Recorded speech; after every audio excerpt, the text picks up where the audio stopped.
Hi friends, welcome back to my channel MCAD Express Tamil. நான் உங்களோட Augustine.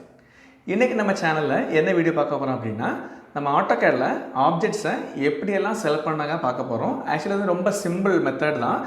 நிறைய பேருக்கு இந்த விஷயம் தெரிஞ்சிருக்கும். ஸோ தெரிஞ்சவங்க வந்து ஸ்கிப் பண்ணிக்கோங்க. நிறைய பேருக்கு தெரியாமலே இருக்கும். ஸோ அவங்களுக்கு கொஞ்சம் யூஸ்ஃபுல்லாக இருக்கும். ஸோ வாங்க வீடியோக்குள்ளே போகலாம். ஓகே, ஃபஸ்ட் வந்து சாஃப்ட்வேர் ஓப்பன் பண்ணிக்கோங்க. சாஃப்ட்வேர் ஓப்பன் பண்ணதுக்கு அப்புறமா நான் இப்போ வந்து ஒரு கார் ஓப்பன் பண்ணியிருக்கேன். சரியா, ஒரு காரோட ஃபைல் ஓப்பன் பண்ணி வச்சிருக்கேன். இந்த ஆப்ஜெக்ட் நீங்கள் செலக்ட் பண்ணுறதுக்கு 2 டைப்ஸ் யூஸ் பண்ணிக்கலாம். ஒன்று வந்து நான் மவுஸில் ஜஸ்ட்டு கிளிக் பண்ணுவோம். ரைட்டா, இப்போ என்ன பண்ணேன், ஜஸ்ட் செலக்ட் தான் கிளிக் பண்ணிட்டு தான் பண்ணேன். எனக்கு என்ன ஆப்ஜெக்ட் செலக்ட் ஆகிடுச்சு. இதுவே இன்னொரு மெத்தட் பார்த்தீங்கன்னா நம்ம என்ன பண்ணுறோம், ட்ராக் பண்ணி செலக்ட் பண்ணுறது. ஓகே, மவுஸை வந்து இப்போ மல்டிபிள் ஆப்ஜெக்ட்ஸ் நீங்கள் வந்து கவர் பண்ணணும் அப்படின்னு என்ன பண்ணிக்கலாம், நீங்கள் ட்ராக் பண்ணி செலக்ட் பண்ணிக்கலாம். ஸோ அதுக்கு ட்ராக் பண்ணுறப்போ நீங்கள் கவனிச்சுக்கோங்க. இப்போ பாருங்கள், நான் லெஃப்ட் டு ரைட் நான் செலக்ட் பண்ணுறேன் அப்படின்னா ப்ளூ கலரில் செலெக்ஷன் இருக்கும். அதே மாதிரி ரைட் டு லெஃப்ட் நான் செலக்ட் பண்ணேன் அப்படின்னா என்ன இருக்கும்னா க்ரீன் கலரில் செலெக்ஷன் இருக்கும். ஓகே, இது ரெண்டும் கண்டிப்பாக டிஃபரன்ஸ் இருக்குது. என்னென்னா இப்போ நீங்கள் வந்து லெஃப்ட் டு ரைட் செலெக்ஷன், அதாவது ப்ளூ கலர் செலெக்ஷன் நீங்கள் யூஸ் பண்ணுறப்போ அதில் வந்து என்ன மெத்தட் இருக்கும்னா நம்ம ஆப்ஜெக்ட் வந்து ஃபுல்லாக கவர் பண்ணால் மட்டும்தான் என்ன பண்ண முடியும், செலக்ட் பண்ண முடியும். இப்போ கவனிச்சுக்கோங்க, நான் இப்போ வந்து ஆப்ஜெக்ட் ஃபுல்லாக கவர் பண்ணல, எனக்கு என்ன ஆகலை, ஆப்ஜெக்ட் செலக்ட் ஆகலை. ஓகே, நம்ம ஆப்ஜெக்டை வந்து ஃபுல்லாக கவர் பண்ணால் மட்டும்தான் என்ன பண்ண முடியும், நம்ம வந்து ஆப்ஜெக்டை செலக்ட் பண்ண முடியும். இப்போ செலக்ட் ஆகிடுச்சு.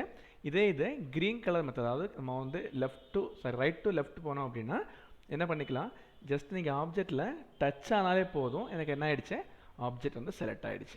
ஓகே, இதுதான் வந்து அந்த க்ரீனுக்கும் ப்ளூக்குள்ள டிஃப்ரென்ஸு.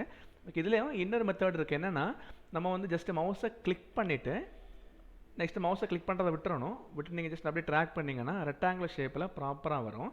இதே இது சிலது என்ன மிஸ்டேக் பண்ணுவீங்கன்னா மவுஸை அப்படியே ப்ரெஸ் பண்ணியே வச்சுருப்பீங்க. ஸோ ப்ரெஸ் பண்ணியே வச்சுருந்தா இந்த மாதிரி இர்ரெகுலர் ஷேப்பில் எனக்கு என்ன ஆகும்னா கிரியேட் ஆகும். ஓகே, ஸோ உங்களுக்கு ப்ராப்பராக கிரியேட் பண்ணணும்னா ஜஸ்ட் மவுஸை கிளிக் பண்ணிக்கோங்க, ட்ராக் பண்ணிக்கோங்க. ட்ராக் பண்ணும்போதும் லெஃப்ட் டு ரைட் பண்ணுறீங்கன்னா ப்ளூ கலரில் இருக்கும்.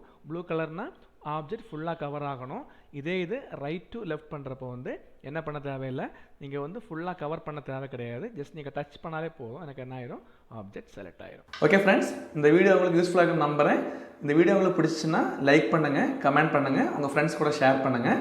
இந்த வீடியோவை இப்போ தான் நீங்கள் ஃபஸ்ட் டைம் பார்க்குறீங்க அப்படின்னா மறக்காமல் நம்மளோட சேனலுக்கு சப்ஸ்கிரைப் பண்ணுங்கள். தேங்க்யூ.